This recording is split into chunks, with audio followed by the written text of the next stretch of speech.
Ang unang season ng The Walking Dead ay nagsisimula sa Deputy Rick Grimes na binaril sa trabaho at nakoma. Sa paggising, nalaman ni Rick na ang ospital ay inabandona at ang mundo ay napuno na ng mga zombie na tinatawag ng lahat na Walker. Habang hinahanap ang kanyang asawa, Lori, at anak na si Carl, nakipagkaibigan si Rick sa isang lalaking nagngangalang Morgan Jones at ang kanyang anak na si Dwayne. Ipinaliwanag ni Morgan kay Rick ang mga alituntunin ng mga naglalakad, tulad ng kailangang sirain ang kanilang mga ulo para mapatay at kung makagat ka ng isang walker, magiging isa ka. Sa kalaunan, iniwan ni Rick sina Morgan at Dwayne para tumungo sa Atlanta para hanapin ang kanyang pamilya. Sa Atlanta, si Rick ay tinambangan ng isang pulutong na mga walker at iniligtas ng isang lalaking nagngangalang Glenn. Si Glenn ay nasa isang scavenging mission sa lungsod upang ibalik ang mga supply sa isang grupo ng mga nakaligtas na inimbitahan niya si Rick na sumali. Ang isa pang miyembro ng scavenging crew ay si Merle, na ang mabagsik at mapanganib na pag-uugali ay nagtutulak kay Rick na pinusisan siya sa isang tubo. Kapag sina Rick at ang crew ni Glenn ay nasagasaan ng mga walker, napilitan silang iwanan si Merle. Pagkatapos ay ibinalik ni Glenn si Rick sa kanyang kampo ng mga nakaligtas na kinabibilangan ng itinaboy na kapatid ni Merle, si Daryl, ang magkapatid na babae na sina Andrea at Amy, mabait na may-ari ng RV na si Dale, T-Dog, ang pamilyang Pelletier, na kinabibilangan ng asawang si Carol, mapang-abusong asawang si Ed, at anak na babae, Sofia, at labis na ikinagulat ni Rick, ang kanyang matalik na kaibigan na si Shane, ang kanyang asawang si Lori, at ang kanyang anak, Carl. Masaya ang muling pagsasama-sama ni Rick kasama ang kanyang pamilya, ngunit lingid sa kanyang kaalaman, sa oras na mula nang makoma siya at ipinapalagay na mamatay, nagkaroon ng romantikong relasyon sina Shane at Lori at si Shane ay naging surrogate father ni Carl. Nakipaghiwalay si Lori kay Shane, ngunit nananatiling mataas ang tensyon. Isang pulutong ng mga zombie ang umaatake sa kampo na pumatay sa maraming nakaligtas, kabilang sina Amy at Ed. Nagpasya si Rick na ang pinakamahusay na desisyon ay pangunahan ng buong grupo sa pasilidad ng CDC sa Atlanta. Sa kanilang pagdating, nakita nila itong ganap na inabandona bukod sa isang nakaligtas, si Dr. Edwin Jenner. Ipinaliwanag pa ni Dr. Jenner ang higit pa tungkol sa mga naglalakad na walang pag-asa para sa lunas at lahat ng tao sa mundo ay nahawaan na ng zombie virus at magiging isang walker sa kanilang kamatayan. Dahil walang saysay ang kaligtasan, gusto ni Jenner na pasabugin ang CDC sa lahat ng nasa loob. Tinulungan ni Rick ang kanyang grupo na makatakas habang sumasabog ang gusali ng CDC na ikinamatay ni Jenner. Sa Season 2 na Grams Walking Dead, pinangunahan ni Rick ang kanyang grupo ng mga nakaligtas upang maghanap ng permanenteng tahanan. Sa kanilang paglalakbay, nawawala ang anak ni Carol na si Sofia. Habang hinahanap si Sofia sa kakahuyan, si Carl ay aksidenteng nabaril ng isang mangangaso. Tinulungan ng mangangaso, Otis, si Rick na isugod si Carl sa farmstead ni Herschel Green, isang veterinaryo. Si Shane at Otis ay pumunta sa isang misyon upang tipunin ang mga kagamitang pangmedikal na kailangan para iligtas ang buhay ni Carl, ngunit habang nasa daan ay nalulula ang isang kawan ng mga naglalakad. Binaril ni Shane si Otis sa binti para umalis sa likod bilang pang-abala sa mga naglalakad para makatakas siya dala ang mga supply. Nagsisinungaling si Shane sa iba pa na kusang isinakripisyo ni Otis ang kanyang sarili, at ginagamit ni Herschel ang mga supply para iligtas ang buhay ni Carl. Samantala, ang iba pang mga nakaligtas ay nagsimulang maging komportable sa bukid ni Herschel at sinimulang patibayin ang kanyang mga bakod upang ilayo ang mga naglalakad.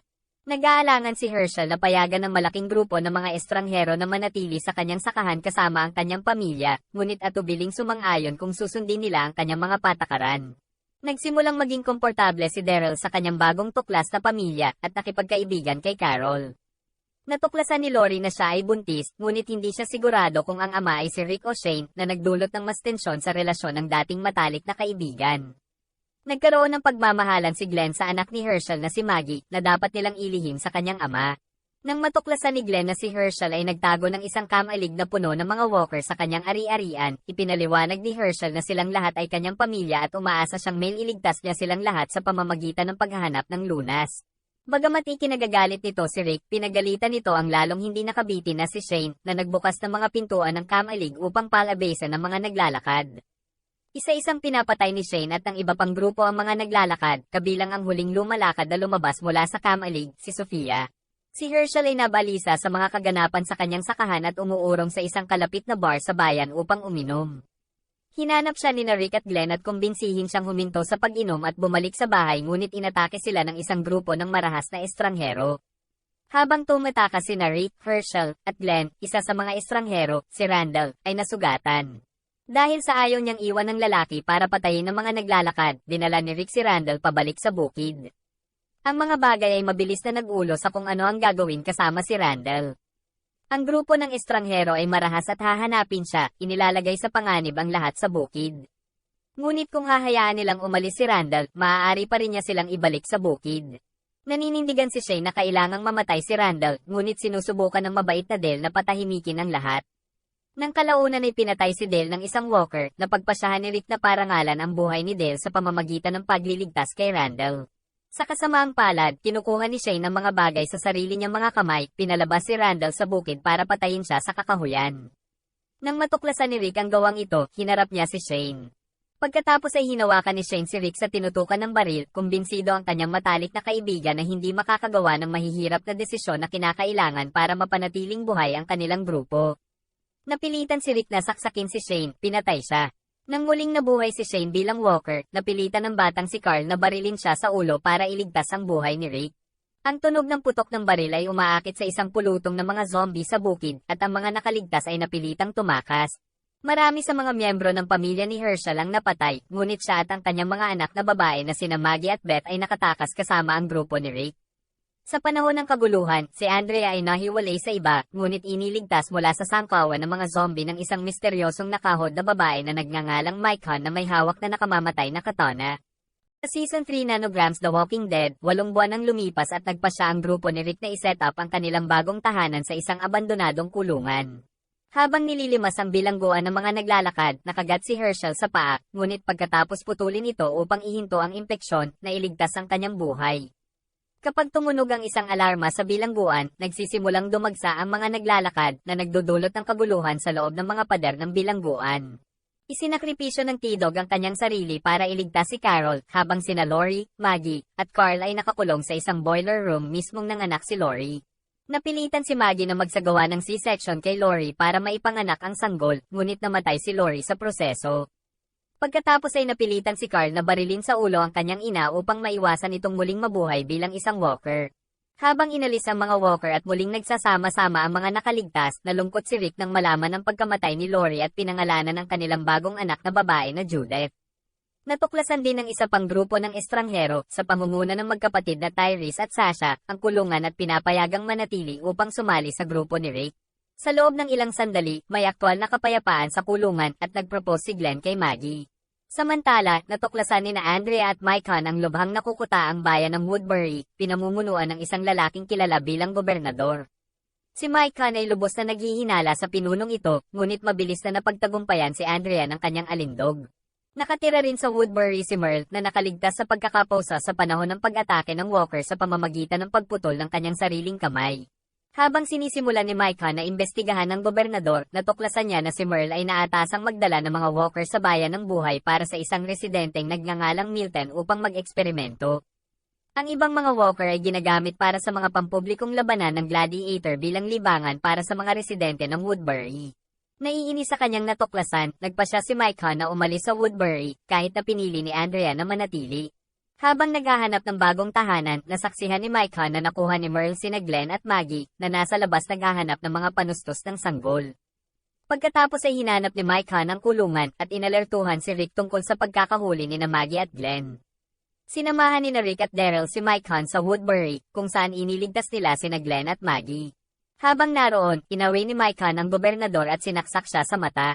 Nang makatakas ang grupo, nagulat si Daryl nang matuklasan na buhay pa ang kanyang kapatid, at nagpasya si Merle na iwan si Woodbury sa kanila. Pagkatapos ay nagpasya ang gobernador na ideklara ang lahat ng digmaan laban sa grupo ni Rick sa bilangguan. Habang walang tigil na sinusubukan ni Andrea na makipagkasundo sa pagitan ng dalawang grupo, naghahanda ang magkabilang panig para sa labanan. Naglalakbay sina Rick, Carl, at Micah sa bayan ni Rick para mag-imbak ng mga armas, kung saan nasagasaan nila si Morgan. Sa oras na huling nakita siya ni Rick, namatay si Dwayne at si Morgan ay nawala sa kanyang kalungkutan. Sinusubukan ni Rick na kumbinsihin si Morgan na sumali sa kanila, ngunit tumanggi siya. Kapag napagtanto ni Andrea na ang kapayapaan ay hindi isang opsyon at ang gobernador ay nagpaplanong patayin ang lahat sa bilangguan, sinubukan ni Andrea na tumakas kay Woodbury upang bigyan ng babala ang kanyang mga dating kaalyado. Kinuha ng gobernador si Andrea at ikinulong siya sa isang silid kasama si Milton, na kanyang sinaksak ng mamamatay, kaya ilang sandali lang bago siya muling nabuhay bilang isang walker. Samantala, nag-aatubili si Rick na gumawa ng konklusyon na maaari nilang ibigay si Mike Hunt sa gobernador upang maiwasan ang anumang karagdagang karahasan at mga gawain na ihatid siya ni Merle sa Woodbury. Si Merle, nang makita ang positibong pagbabago ng grupo kay Daryl, ay nagkaroon ng pagbabago sa puso at pinahintulutan si Mike Hunt na makatakas. Sa halip, isinakripisyo ni Merle ang kanyang sarili para pamunuan ng isang Walker Horde laban sa mga tauhan ng gobernador na pumatay sa marami sa kanila. Sa pagtatapos ng panahon, sinalakay ng gobernador at ng kanyang hukbo ang bilangguan. Ang grupo ni Rick ay lumaban at tinalo ang kanilang mga kaaway, pinilit ang gobernador at ang mga labi ng kanyang hukbo na tumakas. Kapag ang mga nakaligtas na miyembro ng hukbong Woodbury ay tumanggi na ipagpatuloy ang laban, pinatay silang lahat ng walang sabit na gobernador. Nang matalo ang gobernador, si Rick at ang kanyang mga kaalyado ay tumungo sa Woodbury kung saan natuklasan nila na si Andrea ay kinagat ni Milton. Maluha-luha siyang nagpaalam sa dati niyang kaibigan bago magpakamatay para maiwasang maging walker. Sa Season 4 Nanograms The Walking Dead, ang mga nakaligtas sa bilangguan, kasama na ngayon ang mga labi ng Woodbury, ay mapayapa nang namumuhay ng maraming buwan.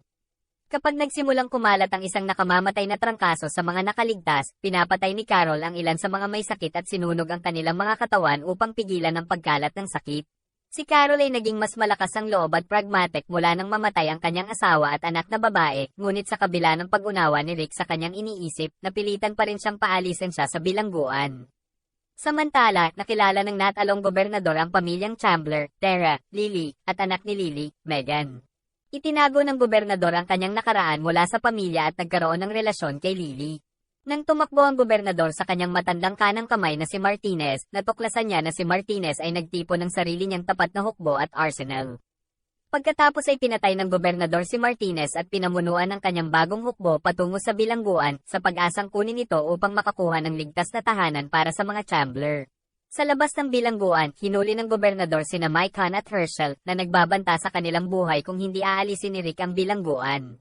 Kapag nag-alok na lang si Rick ng coexistence, pinapatay ng gobernador si Herschel at inutusan ng kanyang hukbo na salakayin ang mga gate ng bilangguan. Isang buong digmaan ang sumiklab sa pagitan ni Rick at ng mga hukbo ng gobernador at nagsimulang magbuhos sa mga naglalakad sa bilangguan.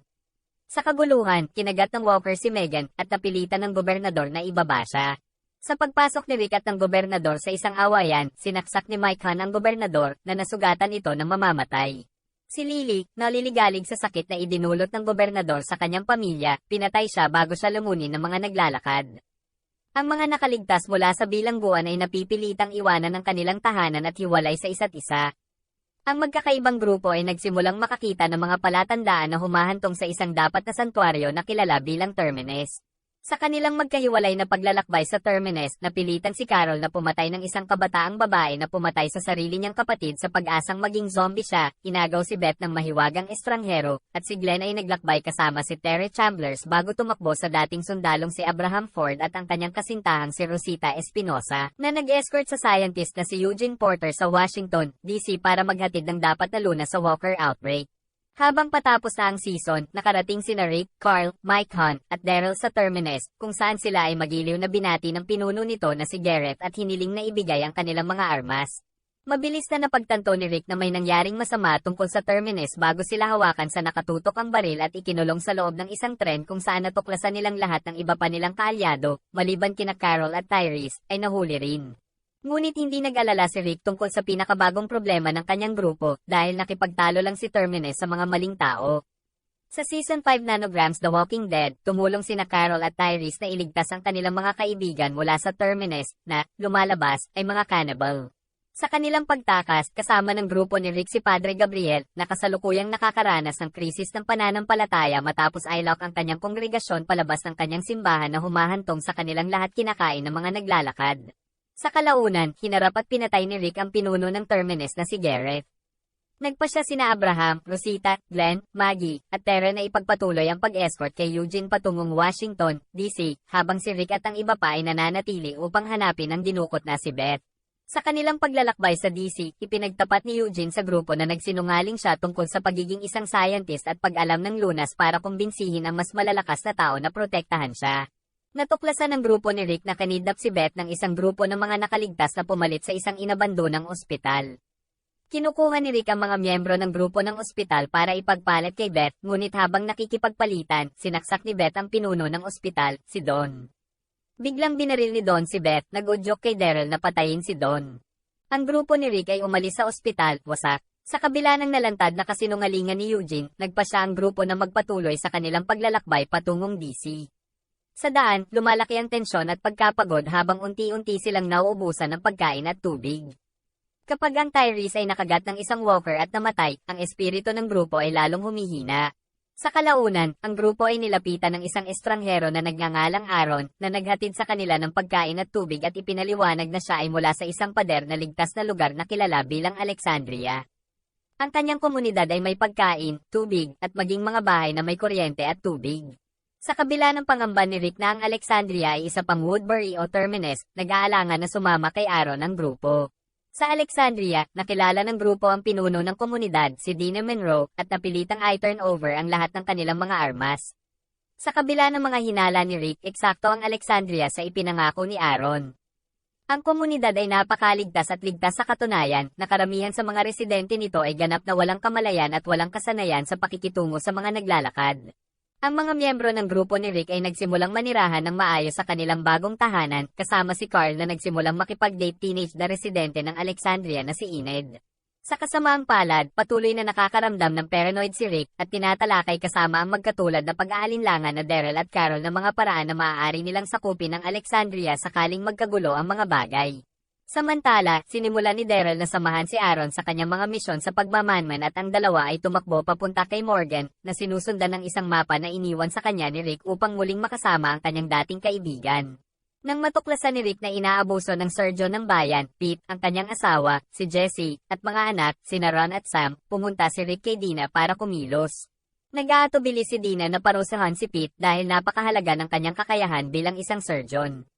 Inaasikaso ni Rick ang mga bagay sa sarili niyang mga kamay, hinarap si Pete at nakipag-away sa isang napaka-publiko. Inutusan ni Dina si Rick na tumayo, ngunit sa halip ay hinugot niya ang kanyang baril at itinutok ito sa pulutong ng mga Alexandrians, na sinasabing sila ay masyadong mahina at kampante upang mabuhay. Napagtatanto na si Rick ay naging isang antagonist na nagbabanta sa lahat ng lugar ng kanyang mga kaalyado sa Alexandria, napilitan si Micah na patumbahin siya. Habang tinutukoy ng isang konseho kung dapat bang ipatapon si Rick mula sa Alexandria o hindi, isang galit at lasing na si Pete ang humarap kay Rick gamit ang katana ni Micah. Sinubukan ng asawa ni Dina na si Reg na pakalmayan si Pete, ngunit sa proseso ay hindi sinasadyang napatay siya ni Pete. Nabalisa sa pagkamatay ni Reg, sa wakas ay pinahintulutan ni Dina si Rick na i-execute si Pete nang dumating sina Daryl at Aaron kasama si Morgan. Sa Season 6 Nanograms The Walking Dead, tinulungan ng isang Morgan na parang Zen na ngayon ang kanyang matandang kaibigan na si Rick na mapagtanto na ang kanyang matitigas na kasanayan sa kaligtasan ay kailangang hamina ngayong naninirahan sila sa isang mapayapang komunidad. Habang nagsasaayos muli si Rick sa semi-normal na buhay, nagkakaroon siya ng romantikong relasyon kay Jesse. Samantala, nalaman ni Maggie na buntis siya sa anak ni Glenn. Sa kasamaang palad, may nagkukubli sa labas ng mga pader ng Alexandria. Una, isang kontrabida na grupo ng mga nakaligtas na pinangalanan ng pag-atake ng Wolves na pinangunahan ni Carol sa pakikipaglaban. Pagkatapos ay lumalapit ang napakalaking kawan ng mga naglalakad. Sa kabila ng kanilang pinakamahusay na pagsisikap na ilihis ang kawan, ang mga pader ng Alexandria ay mabilis na napaliligiran ng mga naglalakad na nagawang lumabag sa depensa ng komunidad. Habang sinasalakay ng mga naglalakad ang Alexandria, ang mga mamamayan sa loob ay mabilis na nalulula nang wala ng pagkakataong lumaban. Pagkatapos makagat ng isang walker, isinakripisyo ni Dina ang kanyang sarili para bumili ng oras para makatakas ang iba. Sinasaklaw ni Rick ang kanyang grupo sa dugo at lakas ng loob ng isang walker para tulungan silang makisama at lumipat sa iba pang mga walker nang hindi natukoy. Magkahawak kamay na naglalakad sa kawan ng walker, nagsimulang mataranta ang batang si Sam na inaakit ang mga naglalakad sa kanya. Dahil siya ay nilalamon ng mga naglalakad, ang kanyang ina na si Jessie ay tumangging iwan siya at dinapuan din siya ng mga undead. Dahil sa pagkamatay ni Jesse kay Carl, pinilit si Rick na putulin ang braso ng kanyang bagong kasintahan para iligtas ang kanyang anak. Bilang tugon, hinawakan ng nabubuhay na anak ni Jesse na si Ron si Rick at tinutukan ng baril. Pinatay ni Micah si Ron, ngunit sa proseso, pumutok ang baril ni Ron at binaril si Carl sa mata. Nagawa ni Rick na magbigay ng nakaka-inspire na talumpati para airali ang nabubuhay ng mga Alexandrian, habang pinamumunuan ni Daryl ang isang team para makuha ang atensyon ng mga naglalakad. At kasama niyan, nagagawa ng mga Alexandrians na lumaban sa magdamag at pinapatay ang bawat taong naglalakad.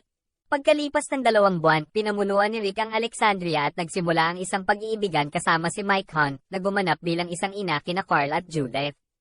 Pagkatapos ay nakilala ni Rick at Daryl si Jesus, na nagpakilala sa kanila sa isa pang komunidad na kilala bilang Hilltop, na pinamumunuan ng Squirrely na si Gregory.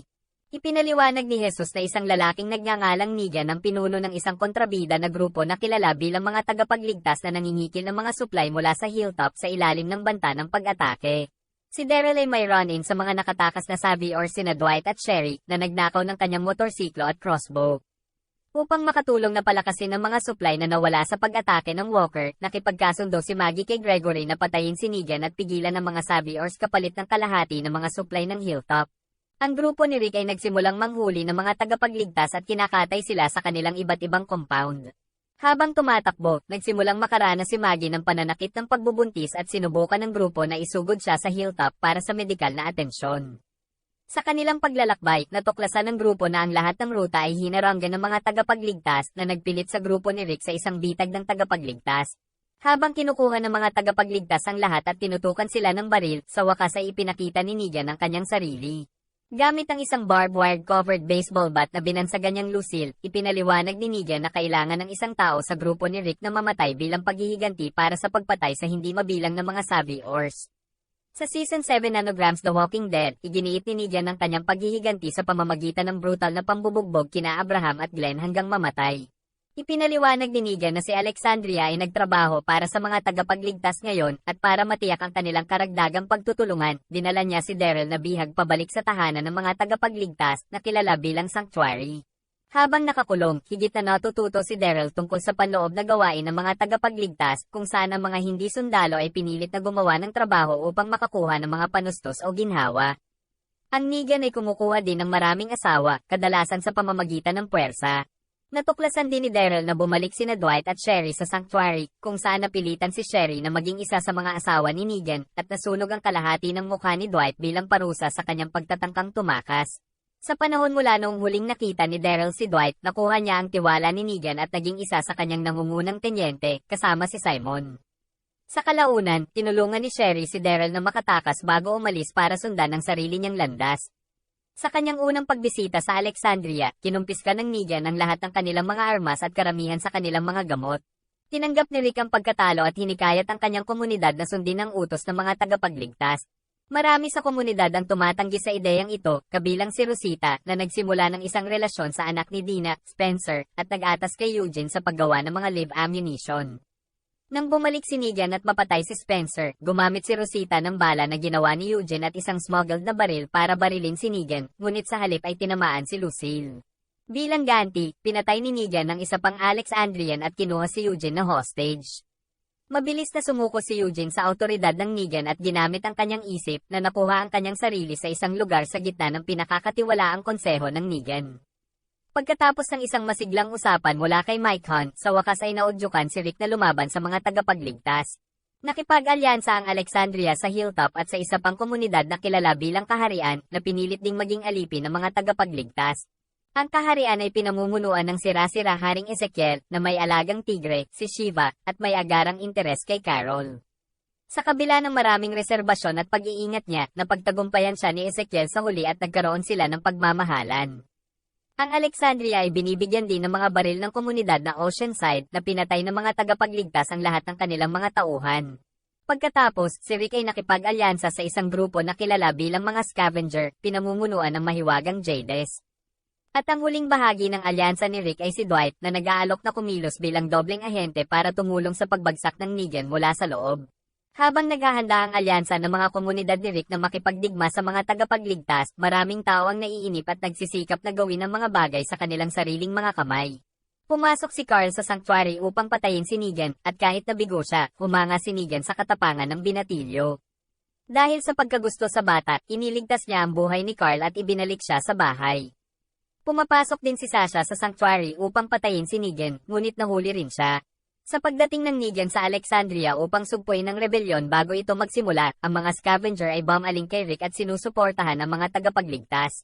Nag-aalok si Negan na ipagpalit si Sasha para sa lahat ng mga supply ng Alexandria, ngunit natuklasan na nagpakamatay si Sasha at naging walker. Ang kaguluhang ito ay nagbibigay ng pagkakataon sa mga Alexandrian na lumaban-laban sa mga tagapagligtas at mga scavenger. Nang dumating ang Hilltop at mga sundalo ng kaharian upang sumali sa laban, napilitang umatras ang hukbo ng Negan.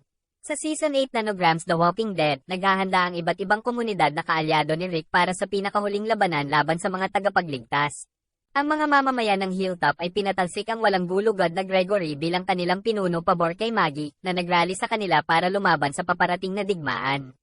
Sa maraming iba't ibang labanan laban sa mga tagapagligtas, maraming buhay ang nawala. Ang kasintahan ni Aaron na si Eric ay napatay sa isang labanan sa pagitan ng mga Alexandrian at ng mga tagapagligtas, habang marami sa hukbo ng kaharian, kabilang ang tigre na si Shiva, ay napatay sa isa pang labanan. Ang pinakamalaking pagkatalo sa grupo ni Rick ay ang kanyang anak na si Carl, na nakagat ng walker habang dinadala ang isang doktor na nagngangalang si Dick sa Alexandria.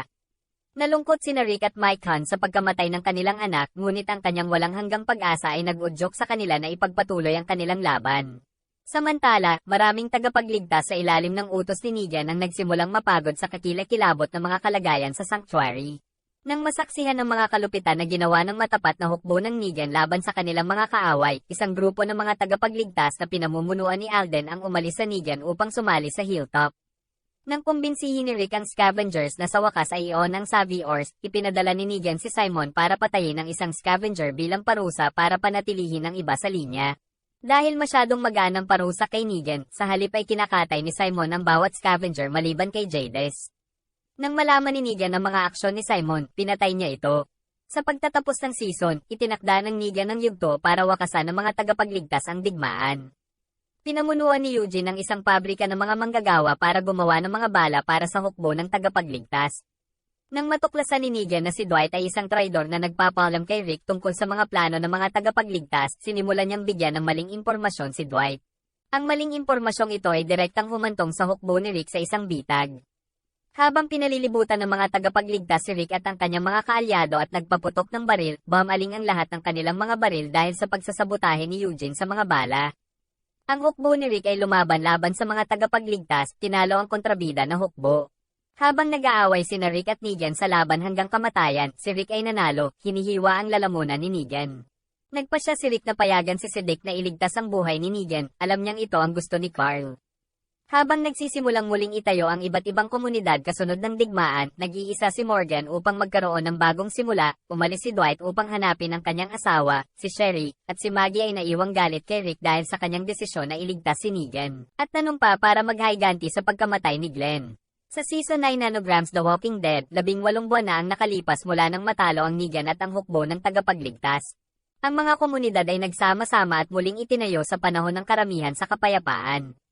Sa nakalipas na 18 buwan, inampon ni Carol at Ezekiel ang binatilyong ulila si Henry, kinuha ni Aaron ang batang si Gracie, si Maggie ay nagsilang sa kanya at sa anak ni Glenn, na pinangalanan niyang Herschel, nagsimulang makipag-date si Gabriel kay Jadis, at si Negan ay nanatiling bilanggo sa Alexandria. Nagsisimulang tumaas ang mga tensyon habang sinusuportahan pa rin ng ilang dating tagapagligtas ang mga pamamaraan ng Negan at nandidiri sa kanilang bagong paraan ng pamumuhay. Sinisikap ng walang gulugad, egotistic na si Gregory na patayin si Maggie para maibalik ang kanyang tungkulin bilang pinuno ng Hilltop, bagaman mabilis siyang nahuli ni Maggie at pinatay siya sa publiko.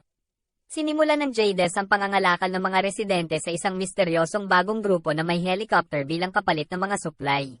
Ang desisyon ni Rick na panatilihing buhay si Negan ay nagdudulot din ng mga bali sa mga komunidad dahil gusto ni Maggie na makita siyang patay, gayon din ang mga kababaihan ng Oceanside na nagsimulang pumatay sa mga dating Saviors bilang paghihiganti para sa mga nakaraang pagpatay sa mga kalalakihan sa Oceanside. Sa panahon ng konstruksyon upang ayusin ang tulay patungo sa Hilltop, ang mga tensyon na ito sa pagitan ng mga komunidad ay umuusad. Isang aksidente ang humantong sa braso ni Aaron na kailangang putulin, at ang mapait na mga tagapagligtas ay nagsimula ng kaguluhan na umaakit sa mga naglalakad sa lugar ng pagtatayo. Sinubukan ni Rick na akayin ng kawan palayo, ngunit itinapon siya mula sa kanyang kabayo at kritikal na ibinaon sa pamamagitan ng isang piraso ng rebar. Dumudugo mula sa kanyang sugat, isinakripisyo ni Rick ang kanyang sarili sa pamamagitan ng pag-akit sa kawan sa tulay at pagbubuga sa kanila lahat. Habang nagluluksa ang lahat ng kaibigan at pamilya ni Rick sa kanyang pagkamatay, nahanap siya ni Jadis na buhay, at nakipag-ugnayan sa kanyang mahiwagang mga kaalyado gamit ang helicopter para kunin sila at iligtas ang buhay ni Rick. Pagkalipas ng 6 na taon, ang iba't ibang komunidad ay hindi na nakikipag-ugnayan sa bawat isa, bagaman patuloy silang lumalaki at muling buuin ng mag-isa. Patuloy na pinalaki ni Micon si Judith na ngayon ay isang adventurous na 9 na taong gulang na nakipagkaibigan sa nakakulong na Negan at Rick Jr., aka RJ, na nabuntis ni Micon bago namatay si Rick. Nabuntis si Rosita sa anak ni si Dick, ngunit natapos na ang relasyon at nagsimula siyang makipag-date kay Gabriel. Ikinasal si Carol kay Ezekiel, naging reyna ng kaharian, at patuloy na pinalaki ng dalawa ang kanilang ampon, si Henry. Si Maggie at ang kanyang anak na si Herschel ay umalis sa mga komunidad upang sumali sa isang naglalakbay na grupo na pinamumunuan ng isang babaeng nagngangalang Georgie. At si Daryl ay namuhay ng mag-isa sa nakalipas na 6 na taon, bukod sa kanyang aso na pinangalanang Aso, na walang katapusang paghahanap sa bangkay ng kanyang matandang kaibigan, si Rick. Iniligtas ni Judith ang isang bagong grupo ng mga nakaligtas, kasama sina Magna, Yumiko, Luke, Kelly, at ang bingi na si Connie, at ibinalik sila sa Alexandria. Samantala, napatay si Jesus nang bumunot ng kutsilyo ang isang naglalakad at sinaksak siya. Lumalabas, isang bagong kontrabida na grupo ng mga tao na kilala bilang Whisperers ang nagsimulang magsuot ng mga maskara na gawa sa mga mukha ng mga naglalakad upang tulungan silang makisama sa gitna ng mga undead na kawan. Pinamunuan ni Micah ng isang team na namamahala upang makuha ang isang batang Whisperer na nagngangalang Lydia, na nagkataon na anak ng pinuno ng Whisperer, si Alpha. Habang dinadala si Lydia sa hilltop para tanungin, nagsimulang magkaroon si Henry ng romantikong damdamin para sa kanya. Si Lydia ay inabuso ng kanyang ina at ninais na manatili sa normal na umuunlad ng mga komunidad sa halip na bumalik upang manirahan kasama ang marahas na Whisperers. Samantala, ang kaharian ay nag-ho-host ng isang malawakang trade fair sa pagitan ng mga komunidad na inaasahan ni Ezekiel na magbabalik sa mga nabalian na grupo. Sa perya, ang mga pinuno ng iba't ibang komunidad ay nangakong magtutulungan upang talunin ang mga Whisperers.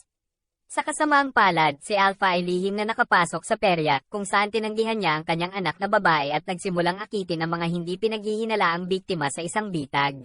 Habang umalis sina Daryl, Micah, Carol, at Yumiko sa paghahanap sa kanilang mga nawawalang tao, hinarap sila ng mga Whisperers. Ipinakita ng Alpha kay Daryl ang isang napakalaking kawan ng Walker na nagbabanta na akayin sila sa iba't ibang komunidad kung sino man ang tatawid sa teritoryo ng Whisperer. Sa pag-alis ng grupo ni Daryl, natuklasan nila na gumawa ang Alpha ng hangganan na nagtalaga ng lupain ng Whisperer, ngunit ang hangganang iyon ay nakakabigla at nawasak ang lahat. Sa ibabaw ng serye ng mga pikes ay ang mga ulo ng mga biktimang inakit ni Alpha palayo sa fair, kasama sina Enid, Tara, at Henry. Sa pagtatapos ng season, ang mga komunidad na nagdadalamhati pa rin ay tinatamaan ng napakalaking blizzard. Ang mga mamamayan ng kaharian ay pinilit na iwanan ang kanilang tahanan at sumilong sa hilltop. Kasunod ng pagkamatay ni Henry, gumuho ang kasal ni Carol at Ezekiel na humantong sa kanilang diborsyo. At habang itinaya ni Negan ang kanyang sariling buhay para iligtas si Judith sa panahon ng blizzard, sa wakas ay nakakuha siya ng kaunting paggalang mula kay Micah. Sa ika-10 season ng The Walking Dead, maraming buwan na ang lumipas mula noong bagyo sa taglamig, at habang iginagalang ng mga komunidad ang hangganang itinakda ng Alpha, wala silang nakitang palatandaan ng Whisperers. Naging mas malapit si Daryl kay Connie, nahulog si Ezekiel sa depresyon kasunod ng hiwalayan niya si Carol at nadiskubreng mayroon siyang thyroid cancer, at si Eugene ay nagsimula ng isang relasyon sa isang estranghero na nagngangalang Stephanie na sinimulan niyang kausapin sa radyo. Kapag sumiklab ang apoy sa kakahuyan, nagpapadala si Micah ng isang team sa kabila ng hangganan upang maiwasan ang pagkalat ng apoy. Bilang tugon, bumalik ang Alpha at humiling ng higit pang lupain bilang parusa. Habang nahaharap ang mga komunidad sa mga paghihirap mula sa mga walker attack o nakakatakot na aksidente, ang mga mamamayan ay nagsimulang matakot na ang mga ito ay sadyang pag-atake na ginawa ng Whisperers. At kaya, marami ang nagsimulang mag-away sa anak ni Alpha, si Lydia. Pumasok si Negan upang iligtas siya mula sa mga hindi nararapat na pag-atake at hindi sinasadyang napatay ang isa sa mga umaatake na nagresulta sa kanyang muling pagkakulong. Ngunit lumalabas sa tama ang mga komunidad na matakot sa mga pakana ng Alpha dahil ang isang Whisperer na nagngangalang Dante ay pumasok sa Alexandria at nagpapanggap bilang isang doktor. Lihim niyang sinimulan ng pagsasabotahe sa Alexandria upang lumikha ng paranoia sa mga residente. Nang malaman ni Dick ang tunay na kalikasan ni Dante, napilitan si Dante na patayin siya. Kalaunan ay nahuli at nabilanggo si Dante, ngunit kinuha ni Gabriel ang hustisya sa sarili niyang mga kamay at pinatay siya. Nakilala ni Micah ng isang estranghero na nagngangalang Virgil na nag-aalok na dalhin siya sa isang island naval base upang kumuha ng arsenal na magagamit niya laban sa Whisperers. Pagdating sa base, natuklasan ni Micah na si Virgil ay nabaliw kasunod ng pagkamatay ng kanyang pamilya at ikinulong ang kanyang mga dating kaalyado. Pinalaya ni Maicon ang mga bilanggo at pinamamahalaang makipag-usap kay Virgil na nagdala sa kanya sa isang bangkang pandagat na nakabich kung saan nakagugulat na nakahanap si Maicon ng maraming bagay na pag-aari ng kanyang matagal nang nawawalang mahal na si Rick Grimes. Ni-radio ni Maicon si Judith para ipaalam sa kanya ang posibilidad na buhay pa si Rick at kinumbinsi ni Judith si Maicon na huwag nang umuwi, ngunit sa halip ay umalis para hanapin siya. At kaya, umalis si Maicon sa isang paglalakbay para hanapin at iuwi si Rick Grimes. Samantala, sinasamahan ni Eugene sina Ezekiel at Yumiko sa isang misyon upang makilala si Stephanie sa pag-asang makabuo ng alyansa sa kanyang komunidad. Habang nasa daan, kasama sila ng ang sira-sirang loner, si Princess. Sa bandang huli, nakarating ang grupo ni Eugene sa kanilang destinasyon, ngunit sa halip na makilala si Stephanie, nahuli sila ng isang grupo ng mga sundalong nakabaluti. Si Carol, na gustong kumilos laban sa Whisperers, ay pinakawalan si Negan sa pag-asang magagawa niya ang hindi niya magagawa. Pagkatapos ay sumali si Negan sa Whisperers, dahan-daang nakuha ang tiwala ng Alpha habang nakipagtalo sa kanyang kanang kamay, Beta. Pagkatapos ay sumama si Negan sa Whisperers sa pag-atake sa Hilltop, sinunog ang buong komunidad sa lupa na iniwan ng Alexandria bilang huling komunidad na nakatayo. Kasunod ng tagumpay ng Whisperer, sa wakas ay napagtagumpayan ni Negan ng Alpha na mag-isa at ginamit ang pagkakataon para patayin siya at putulin ang kanyang ulo. Sa kasamaang palad, buhay pa si Beta at pinagrally ng malaking kontrabida ang natitirang mga Whisperers upang pamunuan ng isang kawan ng Walker patungo sa mga nakaligtas na Alexandrian. Si Maggie, na nakatanggap ng liham mula kay Carol na humihingi ng tulong, ay bumalik sa tamang oras upang tumulong na iligtas ang kanyang mga kaibigan mula sa tiyak na kamatayan. Pinamunuan ni Daryl ang sarili niyang grupo para makalusot sa kawan at ilabas ang mga Whisperer. Matapos masugatan ni Daryl si Beta, ang kontrabida ay nilalamon ng mga naglalakad at pinamunuan ni na Carol at Lydia ang natitirang bahagi ng kawan sa gilid ng bangin, kaya't sa wakas ay natapos ang alitan sa Whisperers. Sa ika-11 season ng The Walking Dead, ang mga nakaligtas mula sa Hilltop at Kingdom ay lumipat na lahat sa Alexandria, na lubhang kapos sa pagkain.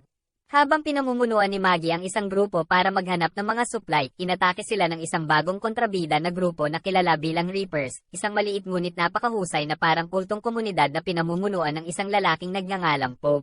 Nahuli si Daryl ng The Reapers, kung saan nalaman niyang miyembro ang kanyang ex-girlfriend na si Leah. Si Daryl at Leah ay nagkita at nagsimula ng isang relasyon sa loob ng 6 na taon na si Daryl ay namuhay sa pag-iisa pagkatapos ng pagkamatay ni Rick. Nang tumanggi si Daryl na sumuko sa kanyang pag-asa na mahanap si Rick, iniwan siya ni Leah. At ubiling humingi ng tulong si Maggie kay Negan upang talunin ang mga Reaper. Nagsisimula ang Negan sa paggawa ng mga panlakad na mask ng balat tulad ng mga Whisperers, kaya ang grupo ni Maggie ay maaaring makalusot sa isang kawan ng mga Walker at maakay sila sa Reaper base. Habang nagsisimulang mamatay ang mga Reapers, nabigla si Leah sa tila kawalan ng pag-aalala ni Pope. Napagtanto na hindi talaga nasa puso ng kanyang pinuno ang pinakamahusay na interes ng grupo, pinatay ni Leah si Pope.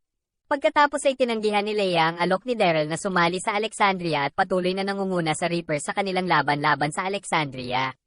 Sa kalaunan ay talunin at sumuko ang Reapers, ngunit pinatay ni Maggie silang lahat maliban kay Leah, na pinahintulutan ni Daryl na makatakas. Kasunod ng tagumpay ng Alexandrian, nagpasya si Negan na lumabas ng mag-isa na napagtanto na hindi siya kailanman talagang malugod na tatanggapin dahil sa kanyang mga nakaraang kasalanan. Samantala, sina Eugene, Yumiko, Ezekiel, at Prinsesa ay dinala ng mga nakabaluti na sundalo sa malaki at maunlad na Commonwealth sa pangunguna ni Gobernador Pamela Milton, na tahanan ng mahigit 50,000 nakaligtas. Pagkatapos tanungin ni Mercer, ang general ng Commonwealth Army, pinapayagang manatili ang grupo.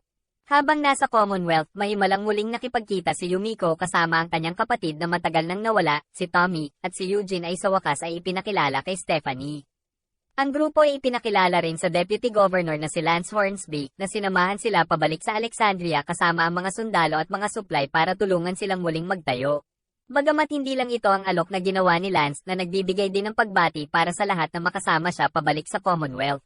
Sa kabila ng pagtanggi ni Maggie na sumali sa Commonwealth, karamihan sa iba pang Alexandrians ay lumipat sa umuunlad na bagong komunidad na sa maraming paraan ay parang buhay mula sa bago ang Walker Apocalypse. Bagamat ang Commonwealth ay tila idyllic sa ibabaw, maraming Alexandrians ang nagsimulang mapagtanto ang malupit na paghahati ng uri na nakinabang lamang ng mayaman at makapangyarihan, tulad ni Gobernador Milton at ang kanyang spoiled, bratty na anak na si Sebastian. Sa kabila nito, naging kapaki-pakinabang na enforcer si Carol para kay Lance kapalit ng pagtiyak niya na natanggap ni Ezekiel ang medikal na paggamot na kinakailangan upang gamutin ang kanyang cancer. Nang magsimulang mahalin si Eugene kay Stephanie, nalaman niyang isa nga pala itong babae na nagngangalang Shira, na inatasan ni Lance na kunin ang kanyang tiwala at itulak siya sa pamumuno sa Commonwealth hanggang Alexandria. Nakilala ni Eugene ang tunay na boses ni Stephanie, kapatid ni General Mercer, si Max, na nagpahayag na totoo ang kanyang nararamdaman para sa kanya. Sina Aaron at Gabriel ay sumali sa isang outreach mission upang dalhin ang isang komunidad ng mga nakaligtas na nakatira sa isang apartment complex sa Commonwealth. Naninirahan din sa komunidad na ito si Negan, na ikinasal sa isang babaeng nagngangalang Annie na kasama niya ang kanyang inaasahang anak. Lingid sa kanilang kaalaman, naniniwala si Lance na ang komunidad na ito ang may pananagutan para sa isang naunang pag-atake sa isang Commonwealth caravan, kaya sinimula ng Commonwealth team na kasama sina Aaron at Gabriel na patayin ang mga nakaligtas. Nagawa ni Gabriel na magpadala ng mensahe kay Maggie na dumating kasama ang mga sundalo para labanan ng Commonwealth. Matapos patayin ang mga sundalo ng Commonwealth, natuklasan ng grupo na si Leia ang umatake sa caravan. Nang matuklasan ni Lance ang pagkamatay ng kanyang mga sundalo, gumawa siya ng plano para sa paghihiganti. Iniutos niya ang pagkamatay ni Daryl, Gabriel, at Aaron na nagawang makaiwas sa kanilang mga umaatake sa Commonwealth.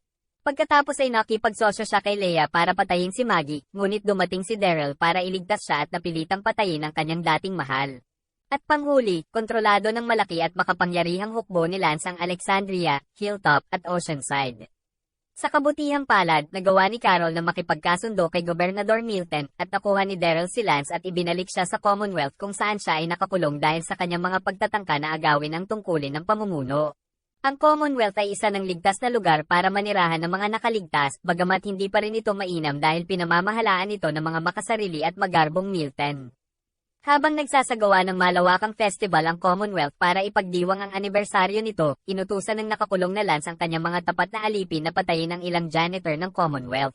Habang nagbibigay ng talumpati ang mayabang na si Sebastian Milton, nagpatugtog sina Eugene at Max ng isang recording para sa karamihan ni Sebastian na nagdedetalye sa kanyang pagkasuklam sa mas mababang uri at kung paano nilinlang ang buong sistema para makinabang ang mga mayayaman at makapangyarihan na. Nagiging sanhi ito ng kaguluhan ng mga mamamayan ng Commonwealth tulad ng ang mga zombified janitor ay pinakawalan sa karamihan, ginagawang patayan ang buong festival. Habang sinusubukang patayin ni Sebastian si Max sa pamamagitan ng pagtulak sa kanya sa isang walker na magitan si Eugene at inihagis ang walker kay Sebastian. Habang humihingi ng tulong si Sebastian, hindi pinapansin ng karamihan ang kanyang mga pakiusap at iniwan siyang mamatay. Kasunod ng pagkamatay ni Sebastian, si Eugene ay nilitis para sa kanyang pagpatay at ang kanyang mga kaalyado ay nahuli ng mga sundalo ng Commonwealth. Tanging sina Daryl at Carol lang ang namamahala upang labanan ang kanilang mga umaatake. Sa pagsisikap na hanapin at iligtas ang kanilang mga kaibigan, pinilit ni Daryl at Carol na palayasin si Lance Hornsby mula sa bilangguan. Ipinaalam niya sa kanila na ang kanilang mga nawawalang kaalyado ay ginagamit para sa paggawa ng mga alipin sa isang misteryosong kampo ng trabaho na kilala bilang Outpost 22. Nang subukan ni Lance na patayin ang kanyang mga bagong bihag, napilitan si Carol na patayin siya. Sa kalaunan ay nakipagtulungan sina Daryl at Carol kina Maggie, Rosita, at Gabriel na nagawang makatakas sa mga bihag nila at isang team na pinamumunuan ni Aaron, Lydia, at Locke. Sa kanilang paglalakbay, natuklasan ng grupo na ang Outpost 22 ay sa katunayan ng Alexandria na ngayon ay kontrolado ng Commonwealth. At ang higit pang pagbabantay ang katotohanan na ang ilang mga naglalakad ay nagsimulang mag-evolve at magkaroon ng kakayahang gumamit ng mga armas. Sa loob ng Alexandria, pinangunahan ni Negan at Ezekiel ang kanilang mga kapwa bilanggo sa isang paghihimagsik laban sa sadistikong warden ng Outpost pagdating ng team ni Daryl para sumali sa laban. Matagumpay na nabawi ang Alexandria at pinalaya ang mga bilanggo. Si Maggie ay muling nakasama ang kanyang anak na si Herschel, ngunit hindi pa rin sigurado si Rosita sa lokasyon ng kanyang anak na babae, si Coco. Ang bagong hukbo ng rebelyon, na kilala bilang koalisyon, ay nagmarcha patungo sa Commonwealth. Bumalik sa Commonwealth, si Eugene ay humaharap sa paglilitis para sa pagkamatay ni Sebastian, kasama si Yumiko na nagsisilbing kanyang abogado. Sa panahon ng paglilitis, sinubukan ni Yumiko at Eugene na gamitin ang kanilang plataporma para i-rally ang mga mamamayan ng Commonwealth laban sa kanilang mapang-ipang pinuno. Bagamat napatunayang nagkasala si Eugene at sinintensyahan ng kamatayan, ang kanyang talumpati ay gumagana sa pagbabalik loob kay Mercer sa revolusyon at pinalaya siya ng sundalo mula sa pagkakakulong. Pagkatapos ay tinutulungan ni Mercer na i-slip ang hukbo ng coalition pabalik sa Commonwealth bago siya arestuhin ni Pamela dahil sa pagtataksil. Dinala ni Pamela ang koalisyon sa isang bitag at nang tangkaing barilin si Maggie, ang batang Judith ay namagitan at kinuha ang bala sa halip. Isang nagugulungan na si Daryl ang isinugod si Judith sa ospital para humingi ng tulong habang pinangungunahan ni Pamela ang isang kawan ng mga naglalakad patungo sa mga pader ng Commonwealth upang mag-trigger ng lockdown sa buong lungsod. Sa kasamaang palad, hindi alam ni Pamela ang mga bagong variant ng Walker na lumalampas sa mga depensa ng lungsod. Habang binabaha ng mga naglalakad ang mga lansangan ng Commonwealth, inutusan ni Pamela ang kanyang mga sundalo na protektahan ang mga elit ng lungsod at iwanan ang iba sa tiyak na kapahamakan. Bagamat inabandona ni Daryl ang ospital, nagawa niyang ibigay ang sarili niyang dugo para iligtas ang buhay ni Judith. Kasunod nito, sumama si Daryl sa iba pang nakaligtas sa kanilang laban para iligtas ang Commonwealth. Pagkatapos, tinulungan ni Max at Princess na palayain si Mercer para sumali sa laban. Sa kanilang laban para iligtas ang Commonwealth, sina Locke at Rosita ay kalunos-lunos na namatay. Habang nagsusumamo ang libo-libong inosenteng sibilyan sa mga tarangkahan ng mayayamang estate ng Commonwealth na papasukin at iligtas mula sa paparating na kawan, inutusan ni Pamela ang kanyang mga sundalo na barilin ang sinumang sibilyan na magtangkang pumasok. Pagkatapos ay pinamuluan ni Daryl at Mercer ang kanilang mga koponan sa estates kung saan matagumpay nilang napabagsak si Pamela mula sa kapangyarihan at naaresto siya. Bagamat may pagkakataon si Maggie na patayin si Pamela, sa huli ay nagpasya siyang iligtas ang kanyang buhay, isang aral na natutunan mula kay Rick na iniligtas si Negan sa lahat noong nakalipas na mga taon. Pagkatapos ay pinangunahan ng mga nakaligtas ang mga naglalakad sa estates at pinasabog silang lahat. Nang mailigtas ang Commonwealth, ang mga nakaligtas ay sa wakas ay mapayapa. Sinabi ni Maggie kay Negan na hindi pa niya ito napapatawad, ngunit ayaw na niyang kamuhiin pa siya. Makalipas ang isang taon, si Ezekiel na ngayon ang bagong gobernador ng Commonwealth kasama sina Mercer at Carol na naglilingkod sa kanyang tabi. Si Eugene at Max ay may anak na babae ipinangalan nila kay Rosita. At pagkatapos malaman mula kay Judith na si Mike Hunt ay naghahanap ng isang buhay na Rick, nagpasya si Daryl na umalis upang hanapin din sila. Bago umalis, nagpaalam siya kay Carol, nangako na babalik siya para makitang muli ang kanyang matalik na kaibigan balang araw. At habang patapos na ang serye, nasilip namin si Mike Hunt, hinahanap pa rin ang nawawalang Rick, at si Rick Grimes mismo, nakuha pa rin ang misteryosong grupo ng CRM, ngunit hawak pa rin ang pag-asang muling makakasama ang kanyang pamilya. Maraming salamat po sa panunood.